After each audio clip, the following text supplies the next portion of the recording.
Hey guys, today we're going to talk about potassium again. I'm just really fascinated with this mineral. You may not be very excited about it, but I think it's really interesting. I want to talk about the fact that potassium has the ability to protect your kidneys, heart, and arteries. Now, we're told the opposite. We're told that potassium might cause kidney damage, but that would only occur if you have chronic end-stage kidney failure. Okay, that's rare. What about in every other situation? Now, there's one study I want to mention. I put a link down below. And yes, it was done in mice, but check this out. They deprived mice of potassium for 2 to 6 weeks. That's it. And they actually found kidney damage. The kidneys were filling up with fat, becoming calcified, atrophied, that means shrinks, necrotic, it was breaking down. And basically it creates necrosis of the filtration unit, which is degeneration of the filter. And that's what the kidney is. It's a filter. It filters your blood. And here's another study. I'll put the link down below. And this is quite incredible. It talks about potassium protecting against stroke.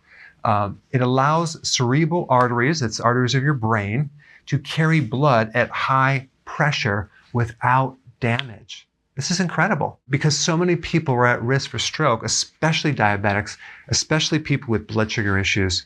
And it's such a simple fix. You consume more potassium foods. And we can't forget blood pressure. Potassium has the ability to lower blood pressure and decrease the risk of kidney stones. I mean, how many people are on blood pressure medication and they're not told to increase their potassium? They're not told to increase their vegetables. They're told to decrease their sodium. Decreasing your sodium has like this much effect.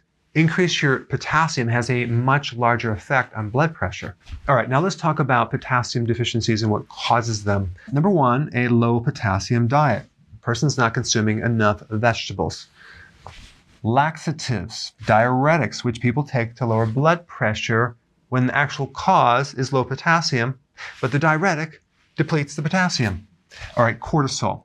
Now, in the form of prednisone, which is a medication, which is an anti-inflammatory, or just high levels of cortisol from the adrenals. And this is the stress hormone that can deplete potassium. All right, and diabetes, okay, from several mechanisms. From the standpoint of stored glucose as glycogen. In order to store glycogen, you need potassium. So if you don't have enough potassium, you're not going to be able to have enough glycogen.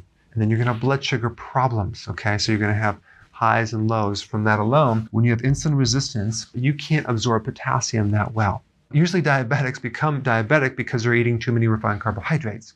Refined carbohydrates are a lot of carbohydrate in the refined state without potassium. Like, for example, table sugar. Now, cane sugar, by the way, if you consume cane sugar as a whole food, it is loaded with potassium.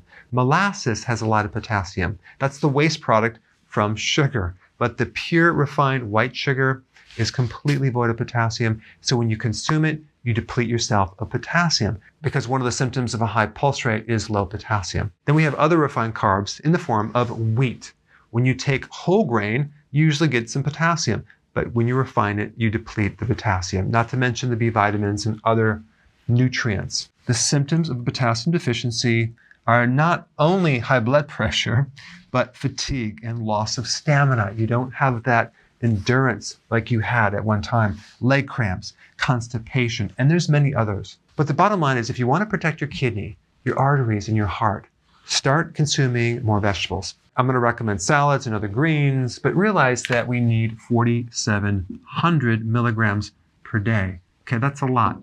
You would have to consume 7 to 10 cups of salad or vegetables each day. All right, guys, thanks for watching. I'll see you in the next video. So if you want more knowledge on how to create a healthy body, subscribe now and get daily notifications. Daily notifications, that sounds weird. Well, I'll just remind you on a daily basis. How about that?